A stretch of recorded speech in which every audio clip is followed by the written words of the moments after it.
Nakatayo ako sa loob ng simbahan. Suot ang isang napakagandang puting barot saya.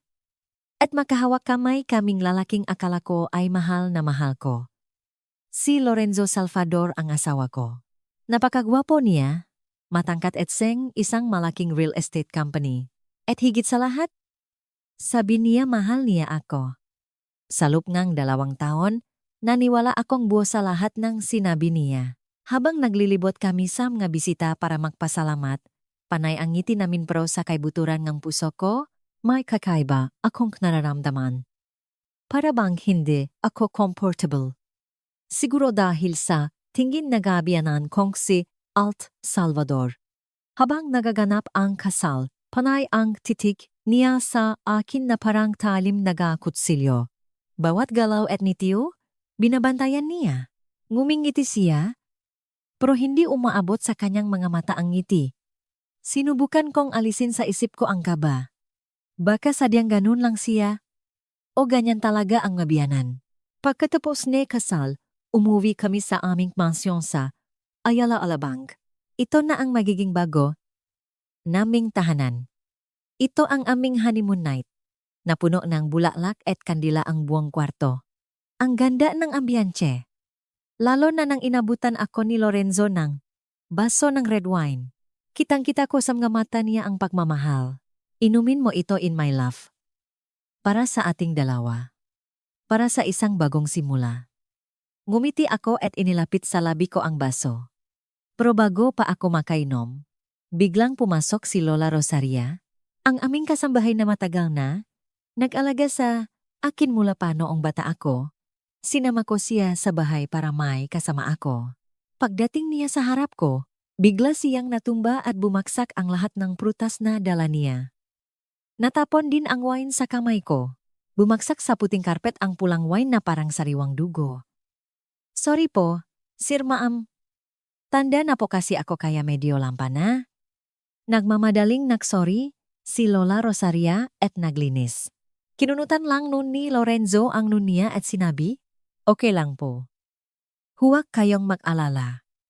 Pakilinisan na lang po at dalhan na lang kami na 2 baso ulit. Habang naglilinis si Lola Rosaria, lumapit siya sa akin at bumulong. May lason ang wine, Miss Anika. Kailangan mong magpanggap na hinimatay ka. Pagkatapos niyang bumulong, nakmadali siyang tumayo, naglinis at umalis. Para akong binagsakan ng langit sa narinig ko, si Lola Rosaria ay nagtrabaho sa pamilya ko sa loob ng mahigit 10 taon. Kilala ko siya at buo ang tiwala ko sa kanya. Hindi siya magbibiro tungkol sa ganitong bagay. Pero bakit may lasong ang wine? At sino ang naglagay? Pagkatapos ng ilang sandali, bumalik si Lola Rosaria dala ang 2 baso ng wine. Nung bumalik siya, binaba niya ang baso ko sa harap ko. Nagtama ang mga mata namin at may nakita akong takot sa mga mata niya. Bilang tumibo ng malakas ang puso ko na parang gusto nitong kumawala sa dibdib ko, tumingin ako kay Lorenzo. Niting-niti siya. Tumingin ako sa basong wine at nakaramdam akong takot. Sa huli, pinili ko na maniwala kay Lola Rosaria. Kinuha ko ang basong wine, huminga akong malalim at ininom ko ito. Sinimulan kong umarte, sinimulan kong makaramdam ng pagkahilo at dahan-dahan akong nahiga sa malambot na kama. Pumikit ako at sinubukang makinig sa bawat galaw sa paligid. Anika, okay ka lang ba? Anika. Narinig ko ang boses ni Lorenzo na puno ng pag-alala. Niyo-niyang na, dahan-dahan ang balikat ko. Hindi ako sumagot. Nagpatuloy lang ako sa pagpapanggap. Pagkatapos ng ilang tawa na walang tugon, nawala ang boses ni Lorenzo at napalitan ng pag-alala at inis, bumukas ang pinto at pumasok ang biyanan ko na si Alf. Ano na? Naibigay na ba ang lason? Tanong niya na may malamig na boses. Opo, ma. Ang lason niyo po talaga sobrang epektibo. Sagot ni Lorenzo na hindi na ako tinatawa na Inoy Love. Puro na lang pakalkula at lamig ang tonong ng boses niya. Ang gaga talaga nitong babaeng ito. 2 taon na kaming makarelasyon pero hindi niya pa rin ako nahahalata. Huwag kang maging kampante baka magising. Sagot ni Alf. Dalian mo na. Kunin mo ang fingerprint niya at ilagay mo sa kontrata. Kailangan na nating makuha ang nga-ari-arian niya para maligtas ang Imperial Group. Para hindi na tayo gipiting ng bangkong iyon. Para akong binuhusan ng malamig na tubig. Kontrata. Ari-arian. Iligtas ang kumpanya. So lahat pala nga ito ay isang malaking palabas. Ang 2 taon, naming relasyon. Ang akala kong fairy tale na kasal. Lahat pala ay isang malaking patibong para makuha ang mananainiwan sa akin ng magulang ko. Ma! Tanong ni Lorenzo na may kasamang kakaibang boses. Yung nga dati ko pong asawa, naayos po ba? Huwag kang mag-alala. Ngumiti si Alt na alam kong masama ang ibig sabihin. Bawat isa sa kanila ay may iba't ibang dahilan. Yung isa nagpakamatay, yung isa na aksidente at yung isa na stroke. Lahat sila ay aksidente. Lahat ng problema ay maayos sa pamamagitan ng pera. At itong babaeng ito, mamamatay din siya sa aksidente. Pagkatapos niyang magawa ang misyon niya, naramdaman ko ang lamig sa buong katawan ko. Hindi lang nila gusto ang ari-arian ko. Gusto rin nila akong patayin tulad ng ginawa nila sa 3 babaeng nauna sa akin. Kinagat ko ang labi ko para hindi ako umiyak. Tahimik na tumulo ang luha ko at binasa ang unan ko. Wasak na wasak ang puso ko hindi dahil sa pagtaksil niya kundi dahil sa kasamaan ng gataong ito. Sige na ma, mauna ka na. Ako na ang bahala sa kanya. Sabi ni Lorenzo. Narinig ko ang mga hagbang ni Alt na palabas. At sinara ang pinto. Alam kong kailangan kong gumalaw. Hindi ako pwedeng humiga lang dito at maghintay na mamatay. Habang tumatalikod si Lorenzo para kumuhang kontrata sa lamesa, alam kong ito ang tanging pagkakataon ko. Kailangan kong tumakas. Narinig ko ang pagbukas ng drawer sa lamesa. Alam kong mayroon lang akong ilang segundo. Dahan-dahan akong gumising. Dahan-dahan akong tumayo. Sinubukan kong maging tahimik. Nanginginig ang buong katawan ko hindi dahil sa ginaw, kundi dahil sa sobrang takot at galit. Dahan-dahan akong bumaba sa kama. Ang nga paa ko ay lumapat sa malambot at malamig na karpet. Nakabukas ang kaunti ang pinto ang kwarto. Nakaharap pa rin sa lamesa si Lorenzo. Umiga akong malalim. Sumingit ako sa pinto at sinara ko itong dahan-dahan. Malakas ang tibok ng puso ko. Madilim at tahimik ang hallway. Tanging ang liwanag lang ng buwan mula sa bintana ang nakikita ko. Hindi ako dumaan sa elevator. Sa hagdan nga katulong ako dumaan. Pagdating ko sa hagdan, may biglang sumulpot at muntik na akong sumiga. Lola Rosaria. Inikutan niya akong mata. At sinabing manahimik ako at sumunod sa kanya. Dinala niya ako sa kusina kung saan walang security camera. Binigyan niya akong susingeng kotse, isang lumang cellphone at isang maliit na papel. Susi ito ngeng coach ni Sir. Nasa likod ito sa garahe. Itong cellphone ay walang year. Nasa papel ang ilang, ligtas na lugar. Dalian mo na. Pumunta ka na doon. Nagsalita? Siyang mabilis at halatang nag-alala. Kailangan mong umalis bago sila bumalik. Lola, paano ka? Tanong ko, napakadelikado kung mananatili ka rito. Huwag mo akong alalahanin, Miss Anika, sabi ni Lola Rosaria. Habang hawak-hawak ang kamay ko, may plano ako. Kailangan mong mabuhay. Mabuhay ka para may labas mo sa publiko ang mga mukha nila. Dalian mo na. Wala na akong oras para mag-alangan. Niyakap ko siya nga mahigpit bilang pasasalamat at tumakbo ako palabas sa likod na pinto. Madilim ang buong hardin. Nakandigi pa rin ako at nakayapak. Tumakbo ako sa garahe. Sa awa ng Diyos, hindi nakalok ang pinto. Nakita ko ang itim na sports car ni Lorenzo. Pinindot ko ang ka. May narinig akong mahinang beef sa tahimik na gabi. Nagmadali akong buksan ng kotse, umupo sa upuan ng driver at inilagay ang susi sa ignition. Umugong ang makina. Hindi ko inilagay ang ilaw at dahan-dahan akong umalis sa garahe. Nakasarado ang gate ng mansyon. Isang paraan lang ang alam ko. Kailangan kong banggain ang gate. Huminga akong malalim, Pumikit at inapakan ng buwang gas. Umugong ang kotse na parang halimaw at bumangga sa malaking gate. Isang malakas na boom ang narinig at nabangga ang ulo ko sa manibela. Pero sa awang Diyos, nabuksan ang gate. Hindi na ako naaksaya ng oras at inapakan ko ulit ang gas. Lumabas ang kotse sa mansyon na parang impyerno at sumama sa trapiko ng Manila. Walang patutunguhan ang pagmamaneho ko. Nag-iyakan ako. Hindi ko alam kung saan ako pupunta. May bahay pa ba ako? Lahat ng pinaniwalaan ko ay gumuho sa isang gabi? Sa huli, nang pagod na ako, tumigil ako sa isang sulok ng kalsada. Iniyakan ko ang manibela. Hindi ko alam kung gaano na ako katagal umiyak. Nang maubos na ang luha ko, napalitan ang sakit sa puso kong galit at lakas ng loob na mabuhay. Kailangan kong mabuhay.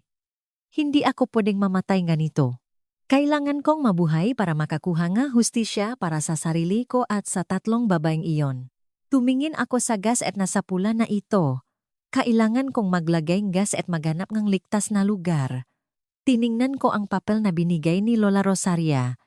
May ilang address dun, pero malayo lahat. Now pesya, akong maumain ho sa Makati City. Mamadali sigurong magtago dun. Nubusan ang gas na kotse at tumigil. Ito sa harap na isang convenience store na bukas 24 paghahati 7. Bumaba ako sa kotse nang ginginig pa rin ako. Mukhang miserable ang itsura ko. Ang suot ko ay nightgown. Gulo ang buhok at putik ang nga paa ko. Pumasok ako sa convenience store para bumili ng tubig at magtanong kung saan ako pwedeng makituloy. Anika. Anika Hizon, ikaw ba yan? Isang pamilyar na boses ang narinig ko kaya lumingon ako. Isang matangkat na lalaki na may salamin at gulo ang buhok. Nakasuot siyang simpleng shirt at jeans. Kahit na matagal na kaming hindi nakita, nakilala ko pa rin siya. Silly Reyes. Kaklase ko siya nung high school. Nung high school, kilala si Leo bilang isang computer genius, isang magaling na white-hot hacker, pero tahimik siya at kakaiba. Pagkatapos ng graduation, nawalan kami ng komunikasyon. Hindi ko inaasahan na makikita kami sa ganitong pagkakataon. Diyos ko, ikaw nga, ang tagal na nating hindi nakikita. Lumapit si Leo, biglang nawala ang ngiti niya nang makita niya ang itsura ko. Anika, anong nangyari sa'yo? Bakit ganyan ang itsura mo? Ang taos pusong paalala ni Leo, ang dahilan kung bakit nasira ang depensa ko. Hindi ako makapagsalita. Umiyak lang ako.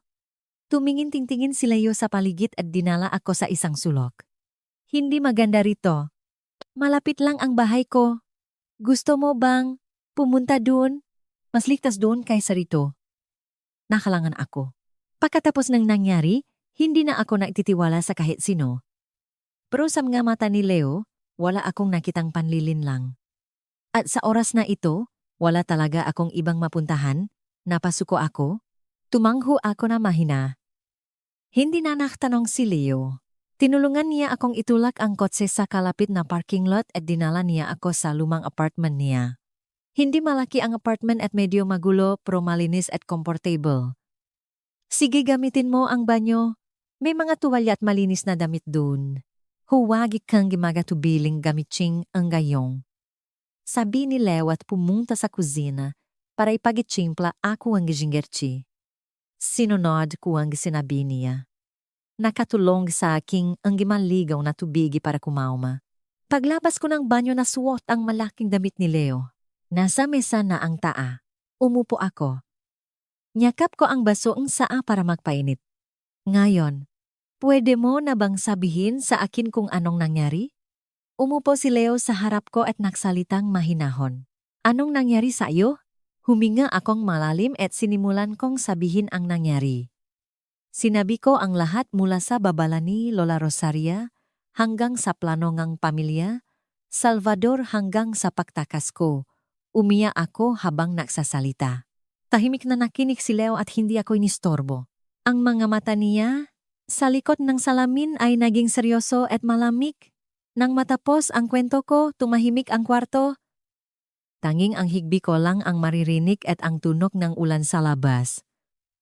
Walang sinabi si Leo. Tumayo lang siya.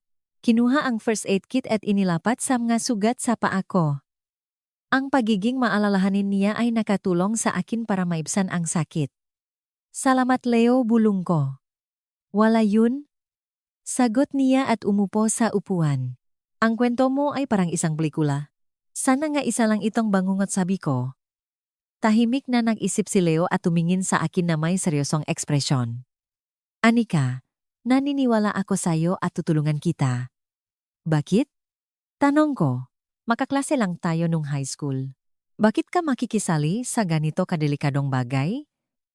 Ngumiti si Leon na may kaunting lungkot. Dati may mga namubuli sa akin sa school at ikaw ang naktanggol sa akin. Kaya may utang ako sa iyo. At dagdag niya, kinamumuhian ko ang nga taong gumagamit ng kapangyarihan nila at iniisip na walang halaga ang buhay ng tao.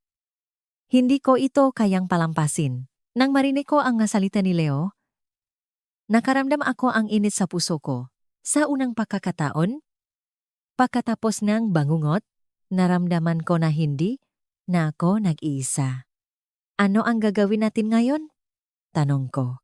Una sa lahat, kailangan nating malaman kung sino ang kalaban natin at kung bakit nila ito ginawa. Sabi ni Leo at umupo sa harap ng computer niya. Mabilis na naktip ang nga daliri niya sa keyboard. Ang screen ay napuno nga code, numero at graphs. Nakatuwan siya sa ginagawa niya. Tahimik lang akong nagmamasid. Alam ko na ginagamit niya ang kakayahan niya para maghanap ng impormasyon. Pagkatapos ng halos isang oras, tumigil siya at humarap sa akin. Nahanap ko na. May kaunting pag-alala ang mukha niya. Ang unang katotohanan, ang Imperial Group, ay nasa bingit ng pagkabangkarote. Namuhunan sila sa isang fake project sa ibang bansa at nalugi sila ng bilyon-bilyong piso. Ang utang nila sa bangko ay overduena. Kung wala silang malaking halaga sa loob ng isang linggo, mababangkarote sila at makukulong. Ngayon naintindihan ko na ang plano pala nila ay hindi lang para makuha ang ari-arian ko kundi ito ang tanging paraan para mailigtas ang pamilya nila.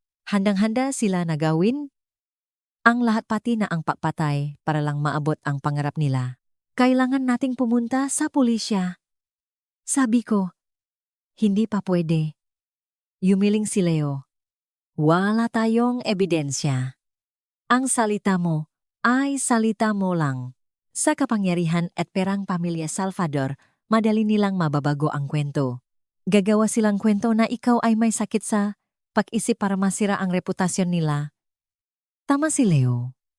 Masyado akong nagmamadali. Kailangan namin ng ebidensya na hindi nila pwedeng tanggihan. Kaya ano ang gagawin natin ngayon? Kailangan natin ng mas maraming impormasyon. May kakilala ka bang mapagkakatiwalaan na pwedeng tumulong sa atin? Tanong ni Leo.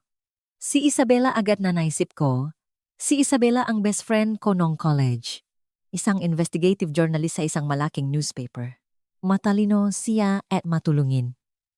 Kung may tutulong sa akin ngayon si Isabela yon. Ginamit ko ang lumang cellphone ni Lola Rosaria na nilagyan ni Leon ng SIM card. Tinawagan ko si Isabela. Tumulog ito at sinagot naman niya. Hello? Sino ito? Tanong ni Sabeja. Isabela. Si Anika ito. Anika, Diyos ko, bakit ka tumawag sa ganitong oras? At bakit kakaiba ang number? Isabela, makinig ka. Nasa panganib ako, napakalaking panganib. Pwede mo ba akong tulungan? Pagkatapos ng tawag agad na pumunta si Isabela. Nang makita niya ang itsura ko, hindi na siya nagtanong at tahimik na nakinig sa kwento ko. Habang nakikinig siya, nagbago ang mukha ni Isabela mula sa pakabigla, pagkalito, hanggang sa matinding galit. Mga hayop! Galit na sabi ni Isabela nang matapos akong makwento. Ginawa nila yun sa best friend ko. Anika, huwag kang maalala. Hindi ko sila hahayaan na makatakas. May paraan ka bang matulungan ako? Tanong ko, tahimik na nag-isip si Isabela. Tumingin siya sa akin at may sinabi na ikinagulat namin ni Leo. Sa totoo lang, matagal kong pinaghihinalaan si Lorenzo. Ano? Gulat na sabi ko. Bakit hindi mo sinabi sa akin? Sorry Anika, hawa-hawa ni Isabela ang kamay ko. Wala akong sapat na ebidensya. Ayokong mag-alala ka at masira ang relasyon niyo. Pero ang that feeling ko bilang journalist ay may mali sa lalaking yan, kaya sa loob ngang ilang buwan. Tahimik ko siyang inimbestigahan. Binuksan ni Isabela ang laptop niya at sinimulan niyang sabihin ang nga nahanap niya. Si Lorenzo ay nakapangasawa ng 3 beses bago ka. Ang 3 kasal ay panandalian lang. Binuksan niya ang 3 folder. Ang una niyang asawa ay isang businesswoman na matay dahil sa depresyon at nagpakamatay 6 na buwan pagkatapos ngang kasal nila. Ang pangalawa ay anak ngang isang opisyal na matay sa aksidente 1 taon pagkatapos ngang kasal nila. At ang pangatlo, isang mayamang babae na katulad mo namatay dahil sa stroke pagkatapos ngang 8 buwan ng kasal. Alam mo ba kung ano ang common denominator ng 3 babaeng yon? Tiningnan ako ni Isabela na may malamig na tingin. Mayaman sila at bago sila mamatay. Ang lahat ngang ari-arian nila ay naisalin na sa pangalan ni Lorenzo o ngang pamilya Salvador sa pamamagitan ng mga will o kontrata na parang voluntaryo lang. Naramdaman ko ang lamig sa buong katawan ko. So hindi ako ang una kundi ang pang-apat. Ang 3 babaeng iyon ay nagmahal din. Naniwala at sa huli ay namatay. Sinubukan kong makipag-ugnayan sa pamilya nila pero walang tumulong sa akin.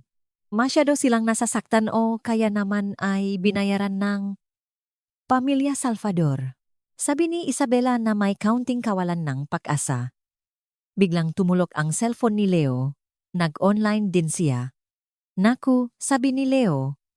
Nagsisimula na sila. Ipinakita niya sa amin ang laptop niya. Ang lahat ng news sites ay nag-publish ng isang headline. Mysterious disappearance ni Anika Hyzen ang heres ng bilyon-bilyong ari-arian sa kanyang honeymoon night. Pinahihinala ang dahil sa pagbalik ng sakit niya sa pag-isip. Nakasulat sa article na may history ako ng depression at paranoia dahil sa pagkawala ng nanay ko. At sa honeymoon night, nakaroon ako nga atake at umalis ako sa bahay ngang walang malay. Ang pamilya Salvador ay labis na nag-aalala at nag-alok sila ngang 2 milyong piso sa sino ang makakahanap sa akin at may babalik ako sa kanila. Kasama sa article ang mapekong psychiatric report na inihanda na nila. Demonyo, galit na sabi ni Isabela. Ginagawa kanilang baliw. Sa mata ang publiko, gusto kanilang isolate para walang maniwala sa'yo. Gusto kanilang habulin ng buong Maynila dahil sa 2 milyong piso. Tumingin ako sa picture ko sa news. Ngayon, hindi lang sa pamilya Salvador ako tumatakas kundi sa buong mundo, sino man sa kalsada ay pwedeng humabol sa akin dahil sa reward. Kailangan na nating umalis dito, sabi ni Leo. Nagmadali siyang mag-impake at kinuha ang hard drive sa computer niya. Bakit? Paano nila nalaman na nandito tayo? Ang tawag mo kay Isabela. Sabi ni Leo, kahit na gumamit kang SIM card kung may insider sila sa telecommunication company, pwede nilang malaman kung saan galing ang tawag. Ang apartment ko ay nasa area na yon. Sasaliksikin nila ang bawat bahay. Hindi pa natatapos magsalita si Leo. May kumatok ng malakas sa pinto. Pulis ito. Buksan niyo. Hindi tao nila yon, sabi ni Leo. Tumingin siya sa paligid at itinuro niya ang maliit na balkoni sa likod. Ito ang emergency exit. Isabela, tulungan mo si Anika. Nagmadali kaming tumakbo sa balkoni. Sumunod si Leon na may dalang mabigat na backpack. Mula sa balkoni, may hagdan na gawa sa bakal na papunta sa bubong. Lalo pang lumakas ang pakatok sa pinto. Nagmadali kaming umakyat sa hagdan. Nang makarating kami sa bubong, binasag na ang pinto ng apartment ni Leo. May ilang malalaking lalaki na nakasuot ng itim ang pumasok. Malaki ang bubong lumang apartment at konektado ito sa ibang manggusali. Nagpatuloy kami sa pagtakbo sa bubong. Narinig namin ang mga hagbang nila. Doon tinuro ni Isabela ang isang hagdan na papunta sa isang maliit at madilim na eskinita.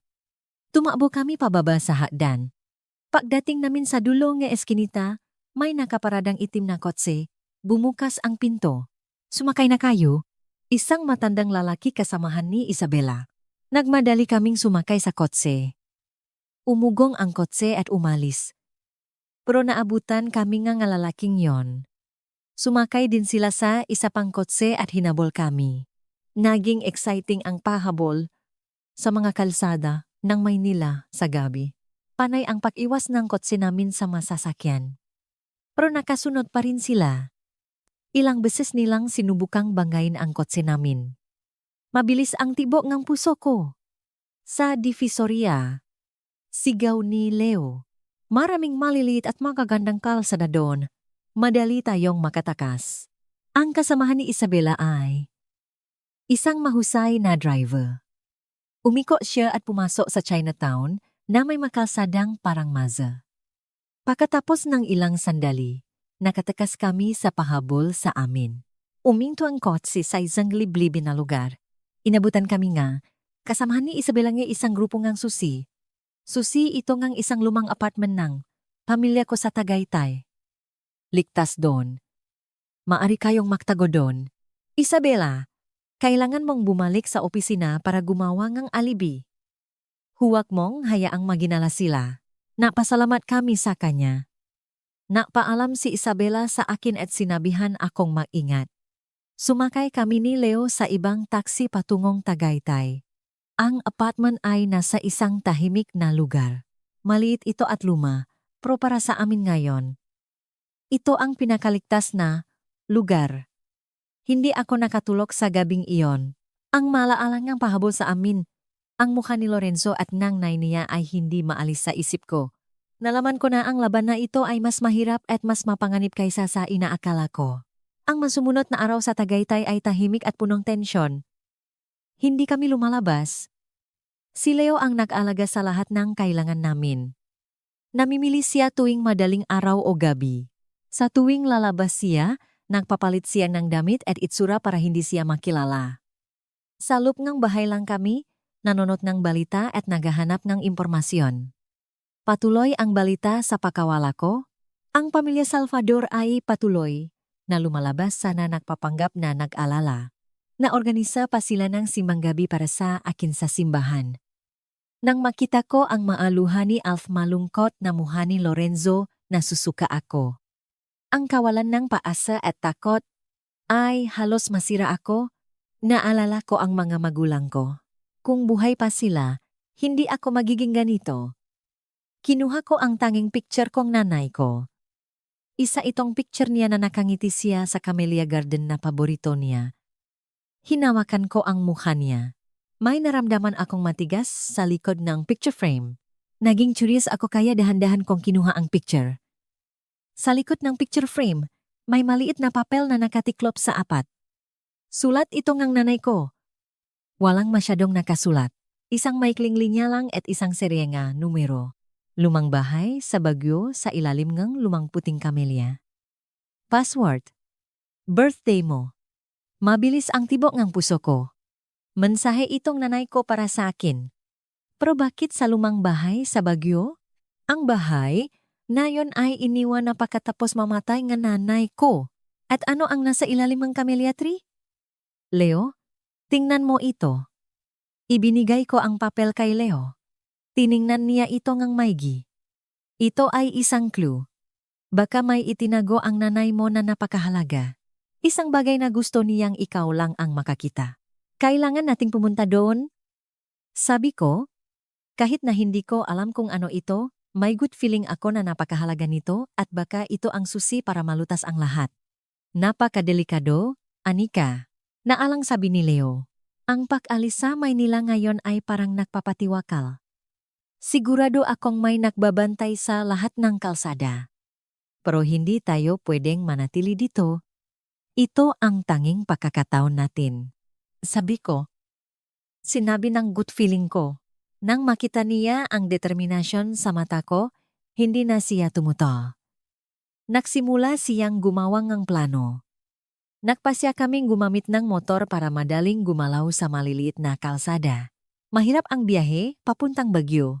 Kinailangan naming magbiyahe sa gabi at dumaan sa mga walang tao na bundok. Ang malamig na simoy ng hangin sa Tagaytay ay lalong nagpadagdag sa sakit na nararamdaman ko.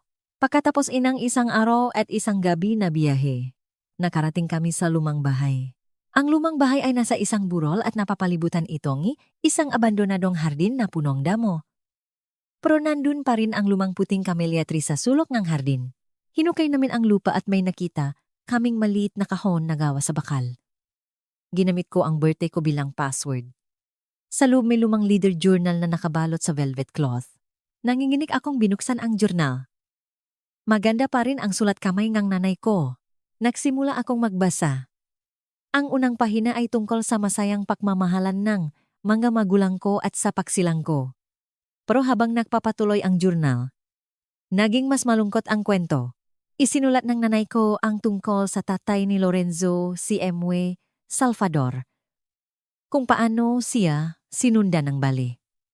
Kahit nakasal na ang nanay ko, patuloy siyang ginigipit ni Emwe Salvador. Binigyan siyang mamahaling regalo at tinakot pa na sasaktan ang tatay ko kung hindi siya papayat. At ang huling pahina ng journal ay ikinagulat ko. Ang kalusugan ko ay humihina na. Nagdududa ako na nilason niya ako. Wala akong ebidensya. Pero sinasabi ngo feeling ko na tama ako. Sa tingin ko hindi na ako magtatagal. So tama ang nanay ko? Nilason siya. Ang journal na ito ay ang ebidensya laban sa mga Salvador. Ligtas ang pagbabalik namin sa Baguio, pero gulo ang isip ko. Ang journal ng nanay ko ay naging liwanag at bigat sa puso ko. Bumalik kami sa Tagaytay. Ang atmosfera sa kwarto ay naging mas malungkot. Ang katotohanan sa pagkamatay ng nanay ko ay nagdulot sa akin ngang sakit at galit. Pero nagbigay rin ito sa akin ngang lakas ngang loob. Habang inaayos ko ang mga nararamdaman ko, lalo pang nag-focus si Leo sa pag-imbestiga. Sabi niya, ang journal ng nanay ko ay tip of the bird lang. At naniniwala siya na may mas maraming masasamang sikreto pa ang pamilya Salvador.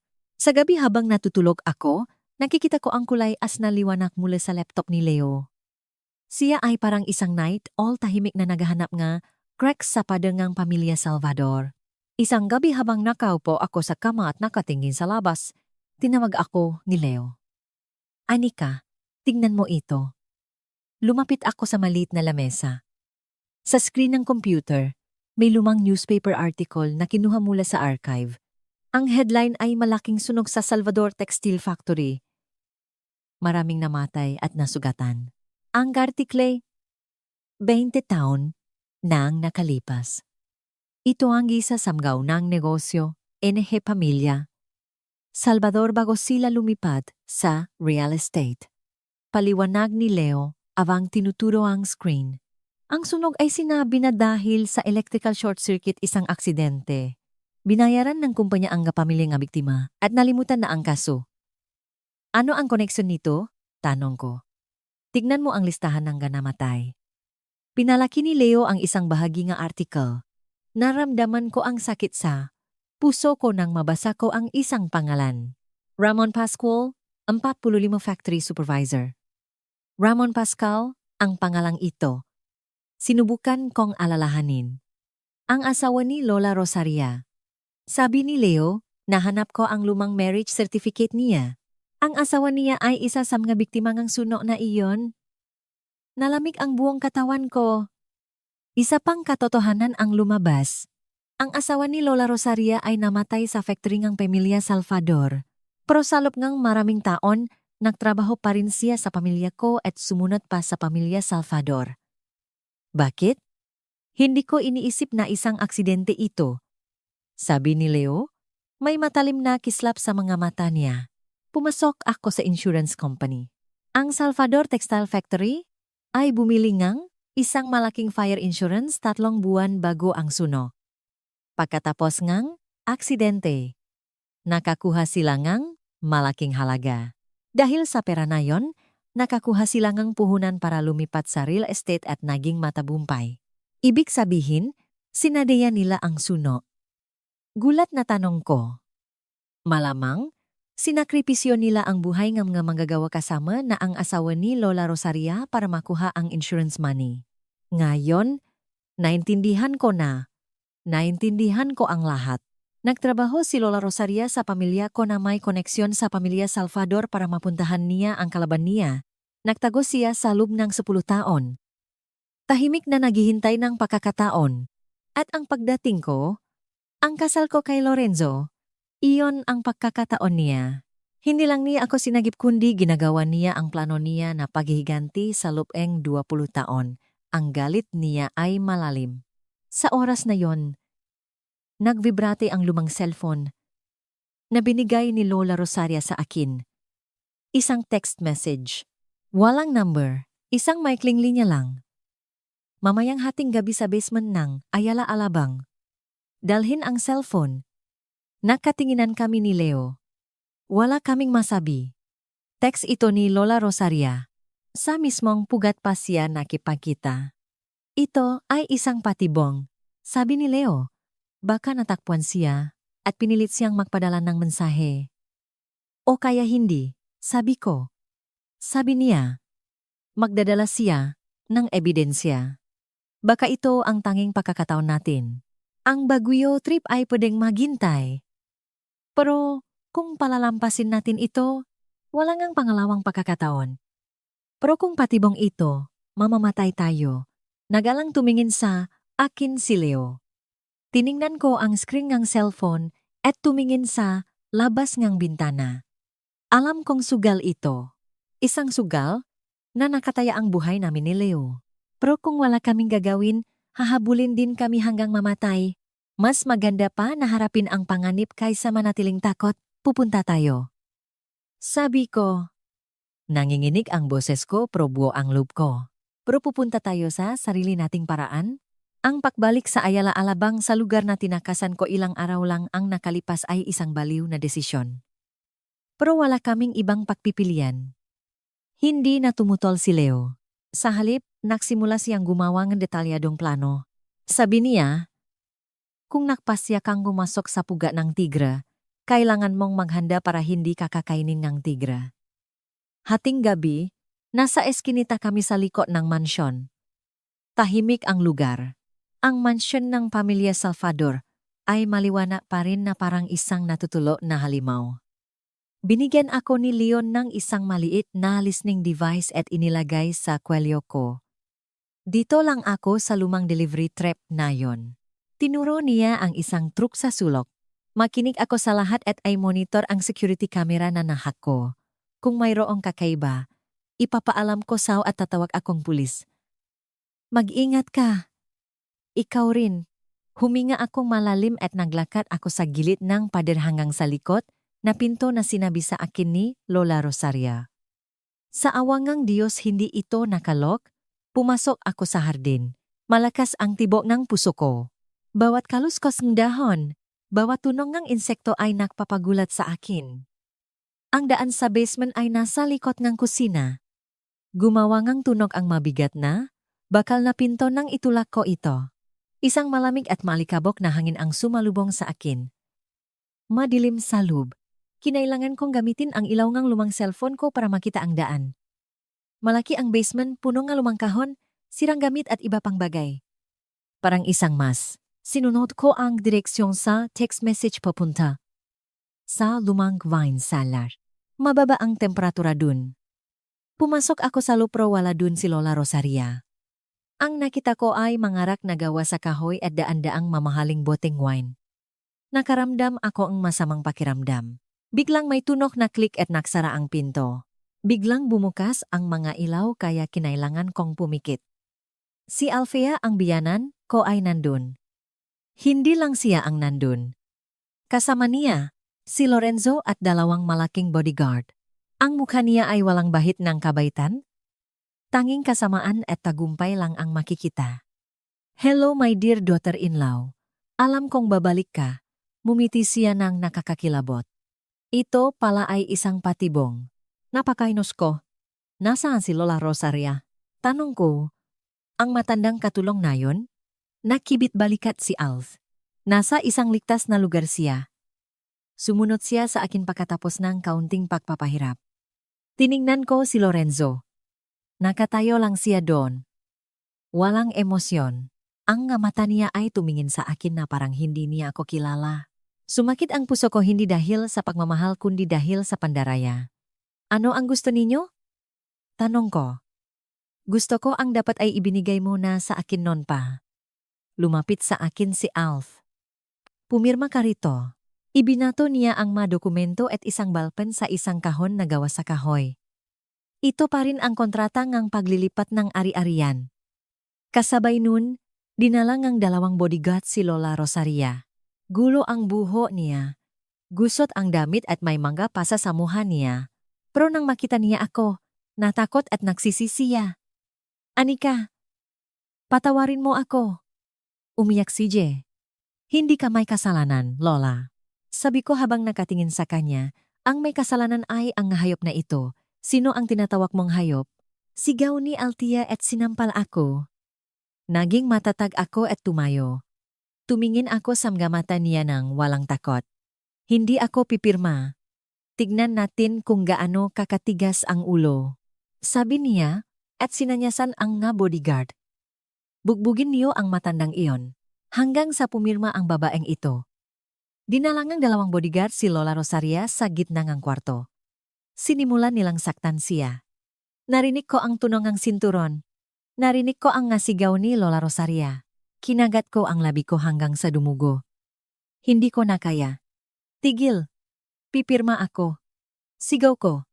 Sinanyasan ni Al na tumigil sila. Ngumiti siya. Nanginginig akong kinuha ang balpen, pero nang ilalapit ko na ito sa papel, si Lola Rosaria kahit na halos himatay na ay sumigaw. Huwag Anika ang bolsa. Habang naguguluhan ang lahat, tumakbo si Lola Rosaria papunta sa akin. Nagmamadali siyang ibinigay sa akin ang isang maliit na notebook at isang lumang tsa tape na itinago niya.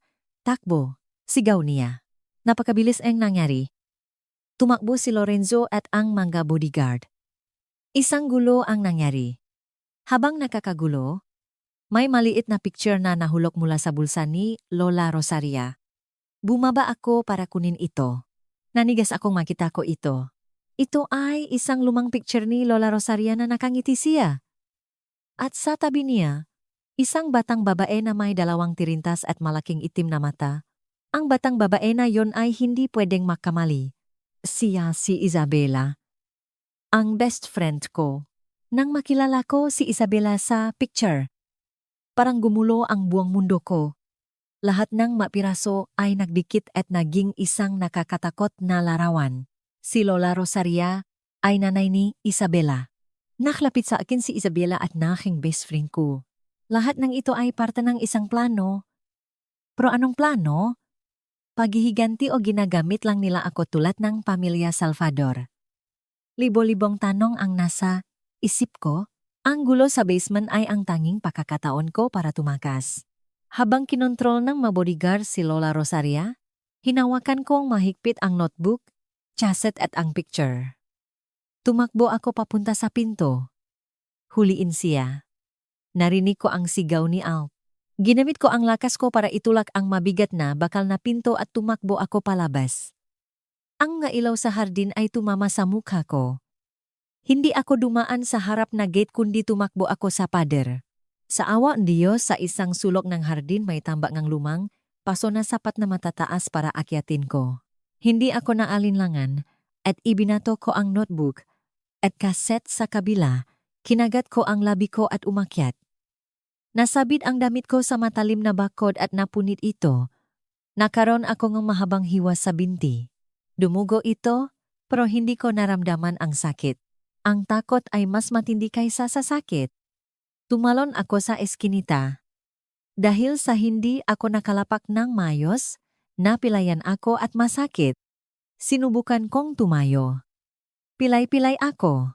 Kinuha ko ang magamit na importante at tumakbo ako papunta sa lumang truck kung saan naghihintay si Leo. Sa oras na yon, narinig ko ang tunong motorsiklo. Ang 2 bodyguard ay sumunod sa akin. Nakita na nila ako. Leo. Takbo. Sigaw ko. Pero hindi tumakbo si Leo. Binuksan niya ang pinto. Lumabas at may hawak siyang mahabang bakal.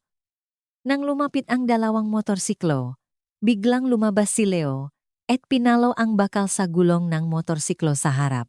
Nawala ng kontrol ang motorsiklo at bumangga sa puno. Tumasik ang bodyguard. Ang isa pa, natakot at agad na tumigil at umikot para magsumbong. Sumakay na bilis, sigaw ni Leo at hinila ako sa loob. Pinaandar niya ang makina. Umugong ang lumang truck at umalis. Humihingal ako sa loob at nanginginig pa rin ang katawan ko. Masakit na ang sugat sa binti ko. Tiningnan ako ni Leo at nakita niya ang dugo sa binti ko. Nasugatan ka ba? Hindi naman. Mali lang. Sabi ko at ibinigay ko sa kanya ang picture. Leo, tingnan mo ito. Tiningnan ni Leo ang picture at tumingin sa akin na gulat na gulat. Si Isabela ito. Si Lola Rosaria ay nanay ni Isabela. Hindi na kami bumalik sa Tagaytay. Hindi na yon ligtas. Nakmaneho si Leo sa isang maliit na motel sa Pasay City. Pagkatapos niyang gamutin ang sugat ko, umupo kami sa harap ng isa't isa. Sinabi ko ang lahat ng nangyari sa basement, ang patibong, ang sakripisyo ni Lola Rosaria at ang picture. Ano ang plano mo ngayon? Tanong ni Leo. Kailangan kong makipakita kay Isabela. Sagot kong may determinasyon. Kailangan kong malaman ang katotohanan. Ano man ang katotohanan? Kailangan kong malaman. Gumamit ako ng bagong SIM card na inihanda ni Leo at tinawagan ko si Isabela. Hindi ako nagsalita ng marami. Nakipakita lang ako sa kanya sa isang tahimik na coffee shop. 20 minuto pagkatapos dumating si Isabela. Muha siyang pagod at nag-alala. Nang makita niya ako, tumakbo siya at niyakap ako. Anika, okay ka lang ba? Nag-alala ako ngang sobra sao. Dahan-dahan ko siyang itinulak. Tumingin ako sa mga mata niya at ibinigay ko sa kanya ang picture. Ipaliwanag mo. Nabago ang mukha ni Isabela nang makita niya ang picture. Nawala ang ngiti niya at napalitan nito ngang sakit. Natahimik siya ngang matagal at tumango. Nanay ko siya. Nagsimulang makwento si Isabela. Sinabi niya ang tungkol sa kanyang pagkabata sa kanyang mabait na tatay na namatay sa suno. Pagkatapos ang suno, ipinadala siya ang nanay niya sa isang orphanage. Sabi niya babalikan niya siya dahil may mahalaga siyang gagawin. Ilang taon ang nakalipas nang nasa college na si Isabela, bumalik ang nanay niya. Sinabi niya ang katotohanan sa pagkamatay na tatay niya, sa Pilano na pamilya, Salvador at sa Pilano niya na paghihigante. Ang paglapit ko sa'yo ay parte na Pilano namin. Sabi ni Isabela habang umiyak. Sa simula, ginagamit lang kita para makakuha ng impormasyon sa pamilya Salvador. Pero Anika, nang naging makaibigan tayo, itinuring na kitang best friend. Sinubukan kong sabihin sa'yo ang katotohanan pero natakot ako. Natakot ako na hindi ka maniniwala at lalayo ka sa akin. Tumulo ang luha sa mukha ni Isabela. Sinalba kang ang nanay ko. Sabi niya may utang siya sa pamilya mo dahil ang nanay mo ay tumulong. Sa kanya nang mamatay ang tatay ko. Ang plano ng nanay ko ay hintay na mag-asawa ka. At kapag lumabas na ang tunay na mukha na pamilya Salvador, tutulungan ka niya na ilabas ang katotohanan. Pero hindi namin inasahan na magiging napakabilis ang pag-atake nila. Nang marinig ko ang sinabi ni Isabela, nawala ang galit at pagdududa ko. Ang naramdaman ko na lang ay awa at sakit. Si Isabela ay biktima rin. Pareho kaming ang kalaban. Ang nanay mo nahuli na siya. Sabi ko, ito ang binigay niya sa akin. Inilagay ko ang notebook at ang kaset sa lamesa. Kinuha ni Isabela ang mga ito. Nanginginig ang makamay niya. Tumingin siya sa akin. Hindi na siya natatakot kundi determinado. Anika, simula ngayon hindi lang tayo magkaibigan. Sabi ni Isabela. Kami ay alis. Makasama nating pagbabayarin sila sa lahat ng ginawa nila sa tatay ko, sa nanay mo, sa nanay ko at sayo. Tumango ako at hinawakan ang kamay ni Isabela. Sa sandaling yon, alam kong hindi na ako nag-isa. Sa gabing iyon sa motel, nagpasya kami na kailangan naming alamin kung ano ang nasa chassis at notebook na binigay ni Lola Rosaria. Si Leo dahil sa pagiging resourceful niya ay nakabili ng isang lumang chassis plier sa isang electronic store. Sabay-sabay kaming humingangang malalim ngang pindutin ni Leo ang playay. Pagkatapos ang ilang static, narinig namin ang isang pamilyar at mabait na boses. Boses ngang nanay ko araw buwan taon. Dumating ulit si Emmy. Salvador. Nagdala siya ulit ng nga pulang rosas. Kahit na alam niyang paborito ko ang puting kamelya, sabi niya mahal na mahal niya ako. Ang tingin niya sa akin ay nakakatakot. Hindi iyong pagmamahal, iyon ay pagmamayari. Isang balif na obsesyon. Isang recorded diary. Ang nanay ko ay nag-record ng mga iniisip niya at mga takot sa jaset. Habang nakikinig kami natahimik kami. Sinabing nanay ko ang tungkol kay Emre. Salvador, ang tatay ni Lorenzo at kung paano siya sinundan ng bali. Kahit nakasal na siya sa tatay ko, patuloy siyang ginigipit at tinakot na sasaktan niya ang tatay ko kung hindi siya sasama. At ang huling record ay ikinagulat namin. Sa loob ng ilang linggo, humina ang kalusugan ko. Lagi akong pagod at mabilis ang tibok ng puso ko. Hindi makita ng doktor ang dahilan. Nagdududa ako na may ginawa si Salvador. Noong nakaraan, nagdala siya sa akin ngang isang mahalagang herbal tea. Sabi niya, para sa kalusugan ko. Itinago ko ang kaunti. May masama akong pakiramdam na hindi na ako magtatagal. Anika, anak ko, kung may mangyari sa akin, maging matapang ka. Dahan-dahang humina ang boses ng nanay ko hanggang sa tumigil ito, natapos ang chassis, tumulo ang luha ko. So tama, ang nanay ko ay hindi namatay dahil sa sakit. Nilason siya ng dahan-dahan sa pamamagitan ang taong laging nagsasabing mahal siya, hayop na yon. Galit na sabi ni Isabela, pinatay niya ang nanay mo. Binuksan ni Leo ang maliit na notebook. Sa loob may detalyadong sulat kamay ni Lola Rosaria.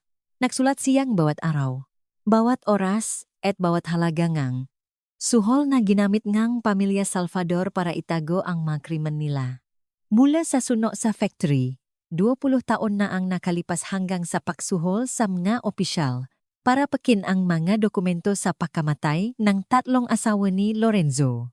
Napakahalaga ni ebidensya na ito. Ang nanay ko ay may binanggit din sabi ni Isabella. Sabi niya, sa basement ni mansion bukod sa wine, cellar may isa pang secret room. Hindi pa siya nakapasok doon, pero nagdududa siya na doon nila itinago ang lahat ng masasamang bagay, isang secret room. Ang sinabi ni Isabella at ang recorded diary ng nanay ko ay nakling. Isang lason na hindi mahanap. Baka laboratory. Bulong ni Leo. May sarili silang laboratory para gumawa nga mga lason. Isang baliw na teorya pero nakakatakot na totoo. Kung totoo iyon, ang lugar na iyon ay may mga hindi pwedeng tanggihan na ebidensya para ilabas ang mga krimen nila. Kailangan nating pumasok doon. Sabi ko, determinado. Ang dali at determinasyon sa akin ay lumalaki. Nababaliw ka ba, Anika? Sabi ni Isabela. Kakatakas lang natin doon at ngayon babalik tayo. Magpapakamatay tayo. Sigurado akong lalong nagipit ang seguridad nila. Tama si Isabela, sabi ni Leo. Masyadong mapanganib? Dapat gamitin na lang natin ang notebook at kaset para magsumbong sa pulis. Pulis. Ngumiti ako. Leo. Tignan mo kung gaano karaming pulis ang nakalista sa notebook na binayaran nila. Kung ibibigay natin sa kanila ang nga ito, baka hindi pa tayo nakakalabas ngang presinto. Patay na tayo. Tahimik lang si Leo at Isabela. Tama ako. Ang network ng pamilya Salvador ay nasa lahat ng dako. Hindi kami pwedeng maktiwala sa kahit sino. Ito ang tanging pagkakataon natin. Tiningnan ko ang dalawa kong kaibigan. Pagkatapos ng nangyari sa basement, hindi nila akalaing babalik tayo kaagad. Ito ang oras na hindi sila nag-ingat. Kailangan nating pasukin yon at hanapin ang secret laboratory. Kailangan nating nga ebidensya na hindi nila pwedeng tanggihan. Nang makita niya ang determinasyon ko, hindi na siya nagsalita. Humiga lang siya ng malalim at binuksan ang laptop niya. Okay, kung gidesidido ka, kailangan nating gumaway ni Grama Plano. Sabi ni Leo, titignan ko ang blueprint ng mansyon. Papasok tayo sa ibang daan.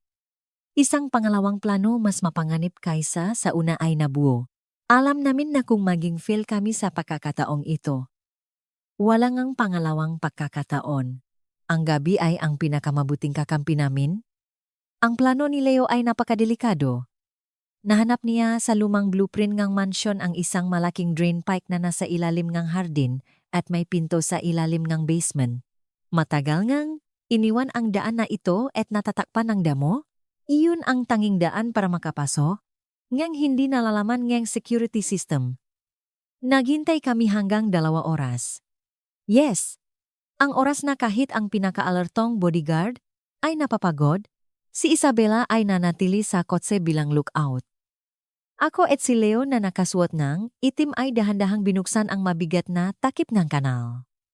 Isang maalikabok at mabahong amoy ang sumalubong sa akin. Hindi nakalinlangan, bumaba si Leo.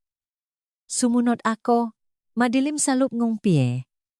Kinailangan naming yumuko at dahan-dahang gumalaw sa malamig na tubig. Naramdaman ko ang sakit sa binti ko pero kinagat ko ang labi ko. Pagkatapos ng 5 minuto, nakarating kami sa pinto sa basement. Ginamit ni Leo ang gagamit niya para buksan ang lumang lock. Nasa ibang lugar kami ng basement sa isang lumang bodega. Mula rito, naklakat kami sa pader at dahan-dahan kaming nakpunta sa wine cellar, kung saan naniniwala si Isabela na nandoon ang secret door. Malakas ang tibok ang puso ko. Ang pagbalik sa lugar na ito kung saan ako pinahirapan at iniinsulto ay nangailangan ng matinding lakas ang loob. Tama ang sinabi ni Isabela. Sa likod ng isang lumang French wine rock, nahanap ni Leo ang isang malabong linya sa pada. Walang hawakan o lock. Ginamit ni Leo ang isang maliit na device sa pada. At nakita sa screen ang electronic mechanism sa loop. Fingerprint at password lock. Bulong ni Leo. Pero ang gumawa nito ay nag-iwan ng backdoor para sa maintenance. Isang nakamamatay na pagkakamali. Ang madaliri niya ay nag-type sa isang maliit na tablet. At ilang minuto pagkatapos, isang maliit na click ang narinig. Ang pader ay dahan-dahang gumalaw at nagpakitangang isang makitit at malalim na hallway na may malamig na puting ilaw. Pumasok kami. Tuyong hangin ang nasa loob at may malakas na amoy ng kemikal. Ang kwarto ay mas nakakatakot kaysa sa inaakala namin. Isa itong modernong laboratory na may mga machine, test tubes at chemical jars. Sa isang malaking whiteboard may mga komplikadong chemical formulas at sa isang metal na lamesa may mga medical records.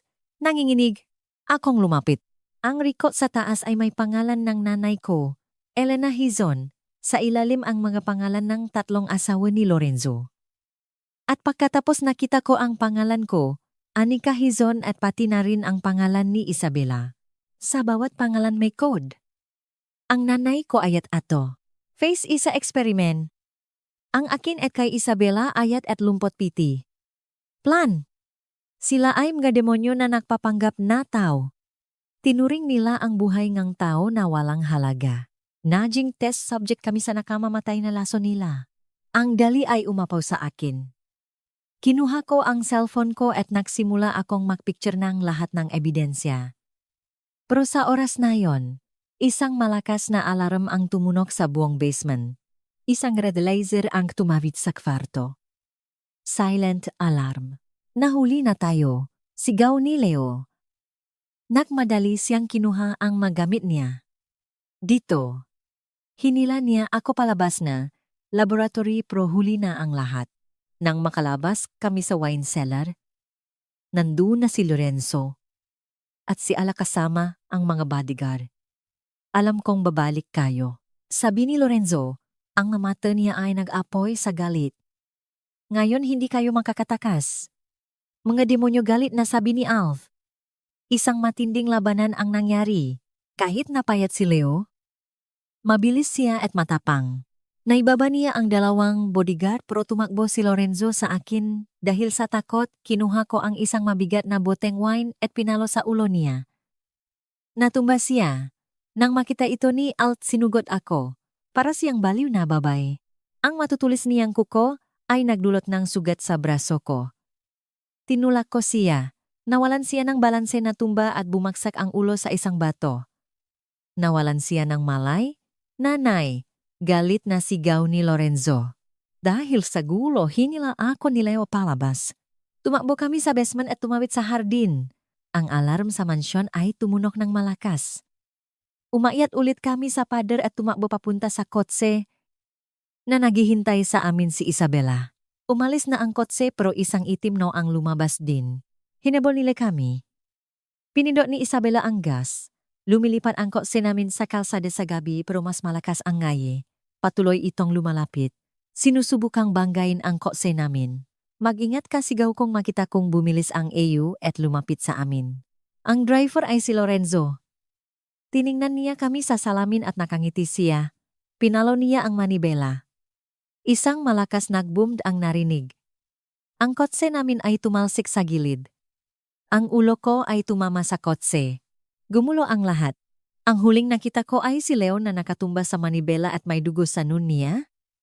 Pagkatapos narinig ko ang sigaw nga tao at ang ilawng kotse mula sa iba't ibang direksyon. Sa ilalim nga, pakawala kong malay, nakita ko si Lorenzo at ang magkasamahan niya na nakmamadaling hilahin kami ni Leo palabas ngang kotse bago pa may dumating. Hindi sila pwedeng mahuli. Nasaan si Isabela? Sinubukan ko siyang hanapin pero nakita ko lang ang anino niya baka tumalsik siya at dahan-dahang tumatakbo papunta sa eskinita. At pagkatapos naging madilim ang lahat, ang amoy ng gamot ay nagpadilat sa akin. Masakit ang ulo ko. Dahan-dahan kong binuksan ang mata ko. Puting kisim, puting pader. Nasa ako. Ang aksidente. Leo? Nasaan si Leo? Anong nangyari kay Leo? Bumangon ako pero sumakit ang ulo ko at ang buong katawan ko. Gising ka na? Isang malamig na boses ang narinig ko. Lumingon ako. Si Lorenzo? Ang tatay niya at si Altia ay nakaupo sa sofa sa kwarto? Si Alt ay may bandage sa ulo. Pero ang nga mata niya ay puno pa rin ng lason. Kayo nasaan si Leo? Ang boyfriend mo bumiti si Lorenzo at lumapit sa akin. Hindi siya patay pero kung mabubuhay siya depende yan sayo in love. Yumuko siya at bumulong sa akin. May brain injury siya. Bali ang tatlong tadyang at wasak internal organs niya. Nasa isya at nasa life support. Kung sasabihin ko sa doktor na tanggalin ang tube, mamamatay siya kaagad. Bawat salita niya ay parang karayom sa puso ko. Ginawa nilang hostage si Leo. At ang kaibigan mong reporter sabi pa ni Lorenzo. Buti at nakatakas siya, pero huwag mong isipin na ligtas siya. Ang network ng pamilya Salvador ay pwedeng mahanap ang sinuman. Sa isang salita ko lang. Bukas makikita siya sa front page na may headline na young reporter commits suicide due to work pressure. Sinira nila ang buhay ko. Hawa nila ang buhay ng dalawang pinakamahalagang tao sa buhay ko. Ang galit ay umapaw sa puso ko pero alam kong wala akong magagawa. Natalo ako? Ano ang gusto ninyo? Tanong ko. Napakatalino mo. Ngumiti si Lorenzo. Gusto kong gawin mo ang dalawang bagay. Una, mag-organisa ka ng press conference.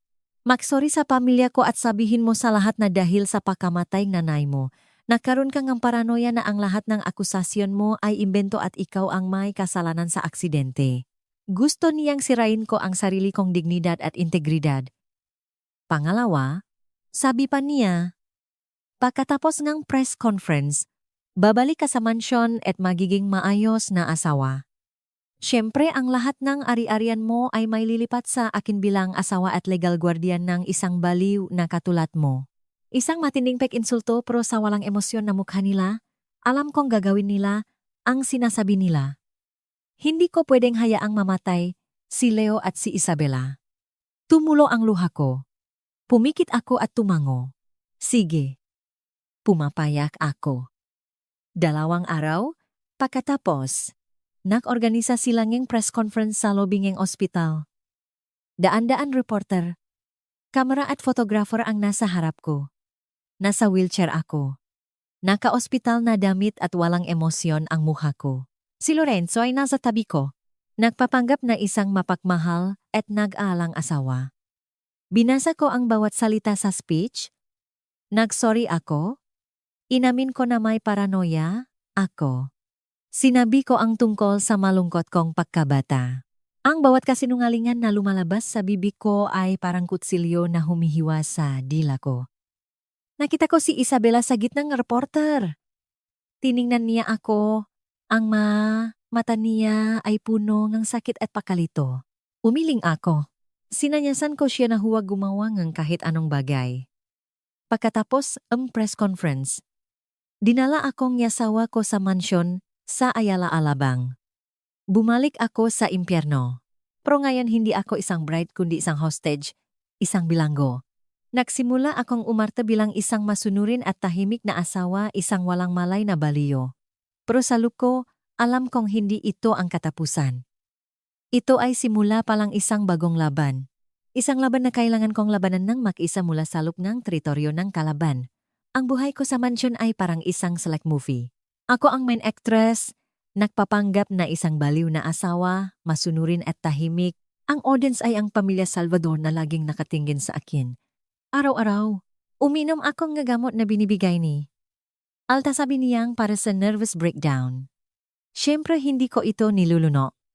Itinatago ko ito sa ilalim, ngandila ko at dinudura ko pagkatapos. Alam ko na hindi yun bitina. Kailangan kong maging walang malay at kawa-awa. Ginawa ko ang lahat ng sinasabi nila. Pumirma ako sa mga dokumento ngang paglilipat ng ari-arian. Ngumiti ako sa mga bisita nila. Hinayaan ko si Lorenzo na magpanggap na isang mapagmahal na asawa sa harap ng ibang tao. Naramdaman ko ang pakasuklam sa loob ko pero ginawa ko itong lakas ng loob. Ang tanging layunin ko ay hanapin kung saan nila itinago si Leo. Alam ko na buhay pa siya dahil siya ang tanging trump card para makontrol ako. Napansin ko ang bawat galaw sa mansyon. May isang bahagi sa kanlurang bahagi ng bahay na may dalpagahati 7 na bantay. Kahit ang makasambahay ay hindi pinapayagan doon. Minsan pumupunta doon si Lorenzo at ang tatay niya. At tuwing lalabas sila may amoy ng disinfectant. Alam kong nandun si Leo. Kailangan kong makahanap ng paraan para makapasok. Nag-umpisa akong magpanggap na lumalala ang sakit ko. Nagpapagalagala ako sa bahay at minsan ay nagsasabi ako nga walang kwentang bagay. Sa paglipas ng panahon, nasanay na ang mga bodyguard sa itsura ko at naging kampante sila. Isang gabi, ginamit ko ang shift change. Bago pa makarating ang bagong bodyguard, nakapasok na ako sa hallway sa kanurang bahagi ng bahay. Sa dulong ng hallway, may isang matibay na bakal na pinto. Hindi ko ito mabubuksan, pero may maliit na bintana sa taas. Kumuha ako ngang upuan. Umakyat ako at tumingin ako sa maliit na bintana. Muntik na akong sumigaang makita ko ang nasalop. Hindi yun hospital room kundi isa pang laboratory. At sa metal na kama sa gitna ngang kwarto nandun si Leo. Payat na siya at maputla. Maraming wires sa katawan niya na konektado sa machine. Maigi sa kamay niya. Wala pa rin siyang malay. Pero ang mas nakakatakot ay nang makita ko si Emiya, Salvador na may hawa na siriche. Kinuha niya ang asul na gamot mula sa bote na may label na dapitoye at tinuro niya ito sa ugat ni Leo. Ang puso ko ay parang pinisil. Hindi lang nila ginawang bilanggo si Leo. Ginawa rin siyang test subject para sa bagong lason na pumatay sa nanay ko. Ang kasamaan nila ay lampas na sa pagiging tao. Nagmadali akong bumaba at tumakbo sa kwarto ko bago pa nila ako makita. Sa gabing iyon, hindi ako nakatulog. Nakahiga ako sa malamig na kama at umiyak ako. Kailangan kong iligtas si Leo. Kailangan kong iligtas siya kahit anong mangyari. Kailangan kong hanapin ang antidote.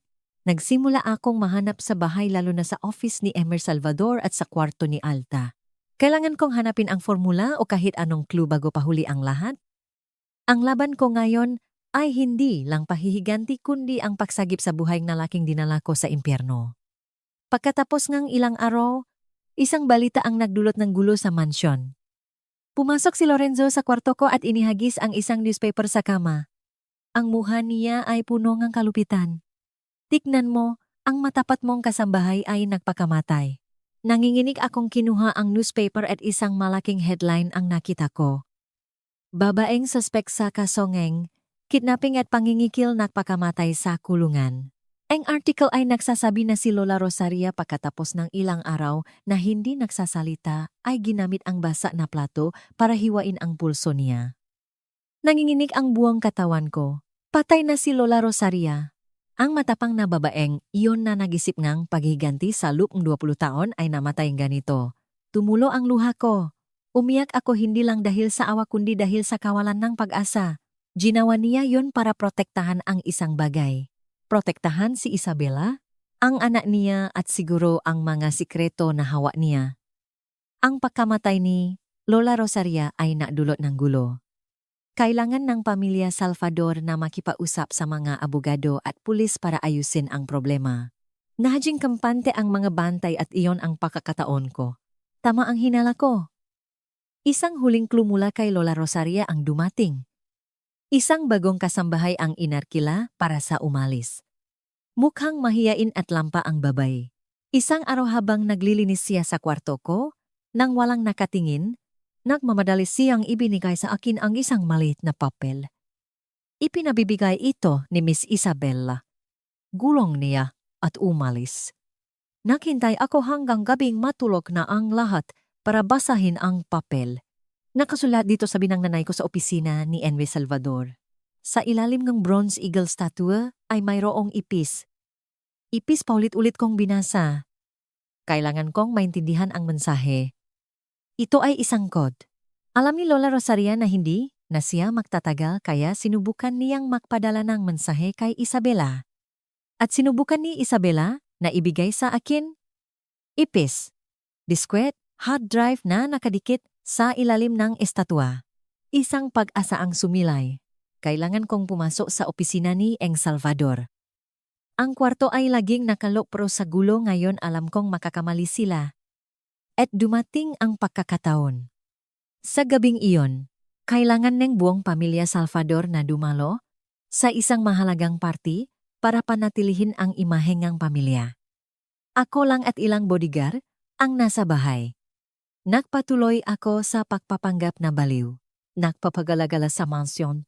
Nang makarating ako sa opisina ni Salvador, nagpanggap ako na nag-atake at sinira ko ang lahat.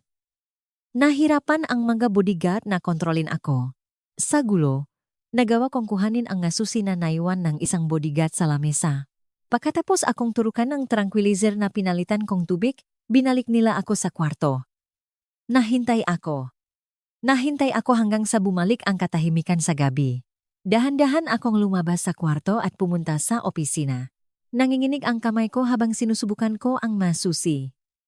Sa wakas, isang maliit na klik ang narinig at bumukas ang pinto. Madilim at tahimik sa loob. Hindi ako naglakas loob na buksan ngang ilaw. Ginamit ko lang ang liwanag mula sa hallway. Ang bronze eagle statue ay nasa lamesa. Yumuko ako at hinawakan ng ilalim. Tama ang hinala ko. Isang matigas at hugis parihaba na bagay ang nakadikit doon ng itim na tape, isang napakanipis na laptop. Itinago ni Lola Rosaria. Dito ang lahat ng sikreto ng pamilya Salvador. Niyakap ko ngang mahigpit ang laptop. Ito ang huling hiling niya. Ang sakripisyo. Ang huling regalo ni Lola Rosaria. Dahil sa pagkamatay niya, at sa kapabayaan ng kalaban, hawak ko na ngayon ang huling ebidensya. Alam kong kailangan kong tumakas. Ngayong gabi, kailangan kong dalhin ang laptop na ito sa labas. Iligtas si Leo at ilagay ang lahat ng demonyong ito sa kulungan. Hawak ko ang laptop, alam kong wala na akong oras. Babalik ang pamilya Salvador pagkatapos ng party. Hindi ako pwedeng dumaan sa harap na pinto. Ang tanging daan ay ang pader sa likod ng hardin. Pero bago ako umalis, kailangan kong gumawa ng isang bagay. Hindi ako pwedeng kumuha ng panganib na dala-dala ang laptop na ito. Kung mahuhuli ako, tapos na ang lahat. Kailangan ko ang isang backup plan. Tinuro sa akin ni Leo kung paano gumawa ng anonymous and secure cloud storage account. Kailangan kong i-upload ang lahat ng data dun. Pumasok ako sa kwarto ko. Nilok ang pinto at nanginginig kong binuksan ang laptop. Bumukas ang screen at sa awang Diyos walang password. Sigurado akong inalis ni Lola Rosaria ang password. Sa screen may isang folder na ang pangalan ay katotohanan. Pinindot ko ito. Daan-dadang files ang lumabas. May mga recordings, spreadsheets ng mga illegal transactions at scan documents. Pero ang ikinagulat ko ay ang dalawang video. Ang unang video ay hidden camera sa office ni Salvador.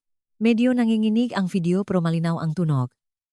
CM, Salvador at Lorenzo ay nakaupo sa harap ngang isa't isa. Nayos ko na ang lahat. Sabi ni M. Salvador, binayaran na ang driver ng truck. Bukas ng umaga habang nasa daan si M. Hizon sa Cannon Road. Gagawa siya na aksidente. Ang prenong kotse ni Emerheisen ay sinabotahe na. Walang maghihinala. Tumango si Lorenzo, malamig ang mukha. Naintindihan ko pag namatay siya. Walang magiging protection si Elena. Sa oras na yon magiging akin na siya. Nanginginig ang buong katawan ko.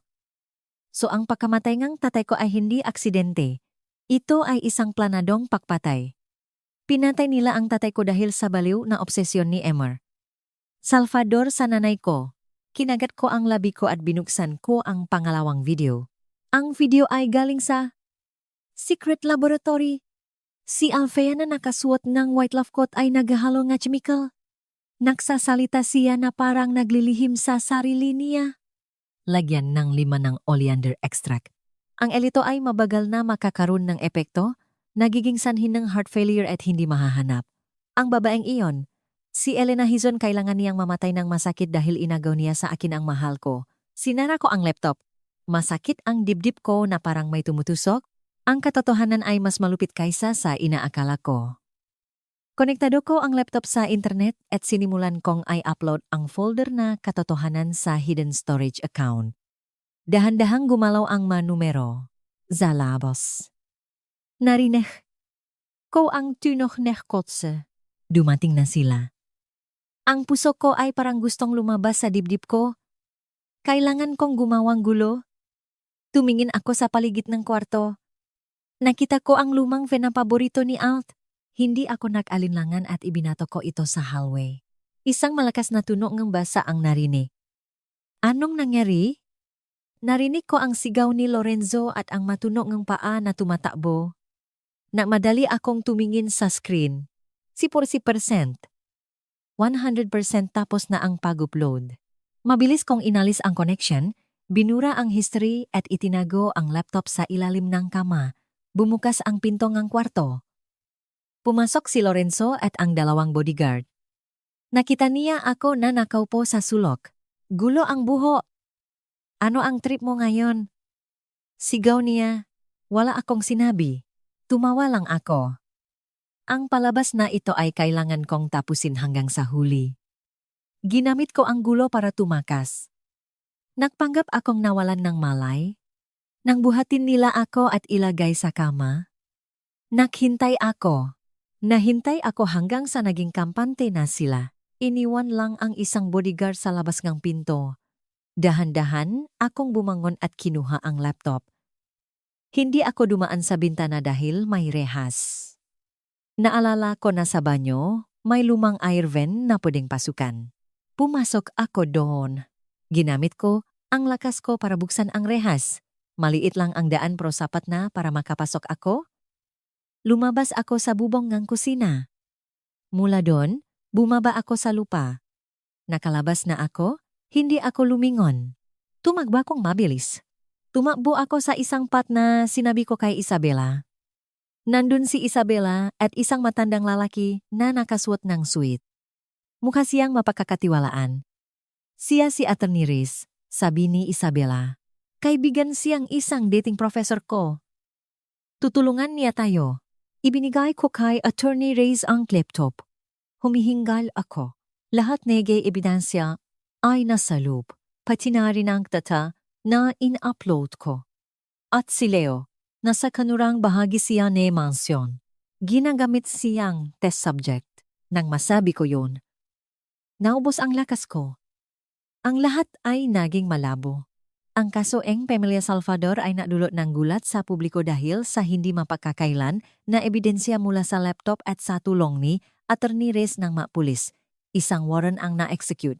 Nahanap nila si Leo sa kritikal na kondisyon at nailigtas siya. Ang 3 miyembro ng Pamilya Salvador ay nahuli. Ang paglilitis ay pampubliko. Ako bilang biktima at mahalagang saksi ay nakatayo sa harap ng korte. Sa kabilang banda, ang 3 gumawang krimen ay nakaupo doon. Walang emosyon, ang abogado nila na pinamumunuan ng isang sikat na abogado ay nagsimula sa pag-atake nila.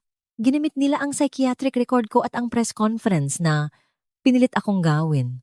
Sinabi nila na may paranoia ako at ang mga ebidensya sa laptop ay gawa-gawa ko lang para siraan ang pamilya ng asawa ko. Ang laptop na ito ay ninakaw. Sabi ng abogado, ang lahat ng data sa loob ay hindi pwedeng maging legal na ebidensya. Ang kliyente ko ay hindi sang-ayon sa mga akusasyon. Sa simula, mukhang panalo sila. Ang mga ebidensya ay nasa panganib na maging invalid. Nainitan ako pero sa gitna ng tensyon bumukas ang pintong korte. Tinulak ni Isabela ang isang wheelchair. Ang nakaupo doon ay si Leo. Gising na siya. Kahit na mahina pa siya, may bandage sa ulo. Pero ang mata niya ay matalim at determinado. Nagulat ang buong korte. Ang pagdating ni Leo ay hindi inaasahan lalo ng Pamilya Salvador. Nakita ko ang mukha nila na nagbago at ngayon lang sila natakot. Jet, sabi ni Leo. Ako bilang chief security expert at biktima ay gustong magbigay ng karagdagang ebidensya. Tumadyo ang abogado NG Salvador para tutulan pero pinihilan siya NG Hodge. Ang mga ebidensya na nakuha ni Anika ay totoo. Sabi ni Leo habang nakatingin kay Lorenzo. Pero hindi lang iyon. Habang ako ay nakakulong at walang malay, may ilang bagay na alam ko. Alam ko na ginamit ni Lorenzo ang personal na computer niya sa hospital room at gumamit ako ng ilang tricks para makopy ang lahat ng data mula sa hard drive niya bago nila ako nadiskubra. Isang gifiwang gibinigay sa korte. Sinimula ng technical expert ng korte ang pag-present ng file sa malaking screen para makita ng lahat. Ngayon, hindi na hidden camera videos ang nakikita namin kundi mga original files mula sa computer ni Lorenzo. Mga emails na ipinadala niya sa makasamahan niya na sinasabi kung paano subaybayan at patayin ang mga asawa niya. Mga detalyadong plano sa paggawa nga aksidente at ang pinakakatakot ay ang nga recordings ng boses niya na nagmamalaki sa isang kaibigan kung paano niya niloko ang nga asawa niya, lahat ay malinaw. Ito ang ebidensya na hindi pwedeng tanggihan na galing mismo sa gumawang krimen. Nang tumunog ang boses ni Lorenzo sa korte, tumigil ang lahat. Ang bawat salita niya ay napakita ng kasamaan niya. Ang mukha ni Lorenzo ay naging puting papel. Tumayo siya. Tinumba ang nga upuan. Tumakbo ang 2 pulis para hawakan siya. Hindi ko kasalanan. Kasalanan niyo ang lahat. Lumingon siya. At tinuro si M. Salvador at si Althea dahil sa obsession mo sa babaeng yun pinatay mo ang tatay niya. Tinuruan mo ako kung paano gumawa ng masamang paraan para makuha ang gusto ko. Pagkatapos lumingon siya kay Alth puno ngalit. At ikaw ang gumawa ng nakamamatay na lason na yon. Dahil sa selos at kasakiman pinatay mo ang mga tao. Ginawa mo akong demonyo. Kasalanan niyo ang lahat. Ang pag-amin ni Lorenzo ay naging huling blow sa Pamilya Salvador. Ang lahat ng krimen ay lumabas dahil sa kanya. Si Emi Salvador ay nakaupo lang doon. Puti ang mukha at tuluyan siyang nasira. Si Althea hindi siya sumigaw. Nakaupo lang siya. Nakatingin kay Lorenzo na may matinding galit. Siguro hindi niya inasahan na ang anak, na minahal at pinoprotektahan niya ay siyang magtutulak sa pamilya niya sa hukay. Natapos ang paglidis at ang hatol ay guilty sa pagbatay, pagpaplano ng pagpatay, paggawa at paggamit ng lason. Illegal detention. ang 3 miyembro ng pamilya Salvador si Emr. Salvador? Si Alhea at si Lorenzo ay nakakuha ng pinakamataas na parusa life imprisonment. Nang magsara ang pinto ang korte sa likod nila, huminga ako ng malalim. Tapos na ang lahat. Dumating na ang hustisya. Tumingin ako kay Leo at kay Isabela. Nakatinginan kami. Walang salita. Pero ang nga mata namin ay puno nga luha nga kalayaan. Pagkatapos ng paglilitis, bumalik sa normal ang buhay ko. Pero hindi na magiging katulad ng dati. Ang nga sugat sa puso ko ay nangangailangan ng mahabang oras para gumaling. Ang una kong ginawa ay tingnan ang lahat ng bagay nga nay ko.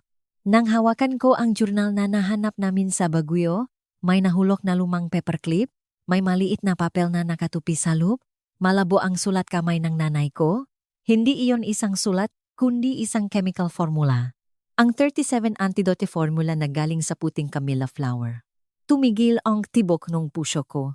Ang nanay ko sa mga huling araw niya hindi lang, niya pinaghihinalaan na nilalason siya kundi tahimik siyang nag-research para mahanap ang antidote at nahanap niya ito sa paborito niyang bulaklak. Dahil sa formula na ito, gumaling kami ni Leo. Dahan-dahang nawala ang lason sa katawan namin. Gumaling si Leo sa isang milagro. Isang taon pagkatapos, ang sikat na araw sa Maynila ay tumagos sa binta ng isang maliit na opisina sa isang tahimik na kalye sa Makati. Ang sin sa labas ay nagsasabing Light Security Consulting. Ito ang kumpanya na itinayo namin ni Leo. Ginamit namin ang kaalaman, karanasan at mga sakit na pinagdaanan namin para tulungan ang ibang kababaihan na nasa panganib na biktima ng pang-aabuso o panloloko. Ako ang namamahala sa psychological counseling at sa paggawa ng plano habang si Leo naman ang namamahala sa teknikal na aspeto pagprotekta sa kanila mula sa online monitoring at banta. Madalas din kaming tinutulungan ni Isabela. Ginagamit niya ang pagsusulat niya para ilabas sa publiko ang mga kwento nga nangangailangan. Handa ka na ba para sa unang meeting natin, Direktor Anika? Pumasok si Leo sa kwarto at mumiti siya sa akin. Mas malakas na siya ngayon. Handa na, Direktor Leo. Ngumiti ako. Lumapit siya sa akin. Walang sinabi. Itinaas lang ang isang mali na velvet box. Nagulat ako nang buksan ko ito. Hindi ito isang diamond ring kundi isang susi. Ang susi ng light office. Wala akong sing-sing, sabi ni Leo. Ang mayroon lang ako ay itong susi. Ang susi sa ating kinabukasan sa trabaho at sa buhay. Sasamahan mo ba ako sa pagbukas ang pinto na yon? Tumingin ako sa mga mata ni Leo. Ang mga mata na kasama ko sa pinakamadilim na araw ko, ang nagbigay sa akin ng lakas ng loob. Ang luhang kaligayahan ay tumulo sa mukha ko. Tumango ako. Sasama ako. Inilagay ni Leo ang susi sa isang necklace at isinuwa sa lako. Nakatayo kami sa maliit na opisina na punong sikat ng araw. Sa labas ang buhay ay patuloy sa mga problema nito. Pero alam ko na ang aming bagong umaga ay nagsimula na. Isang bagong buhay na punong kahulugan na itinayo mula sa abungan nakaraan at sinindihan ng pagmamahal at pag-asa. Isang matinding paglalakbay ngang paghihiganti at katarungan. Kung ang kwentong ito ay nagbigay sa iyong kaba at aral, huwag kalimutang i-like ang video na ito at mag-subscribe para hindi ka mahuli sa susunod na mga kapanapanabik na kwento. I-click din ang notification bell para ikaw ang unang makaalam sa mga bagong upload. Salamat sa pakikinig at magkita-kita tayo sa susunod na episode.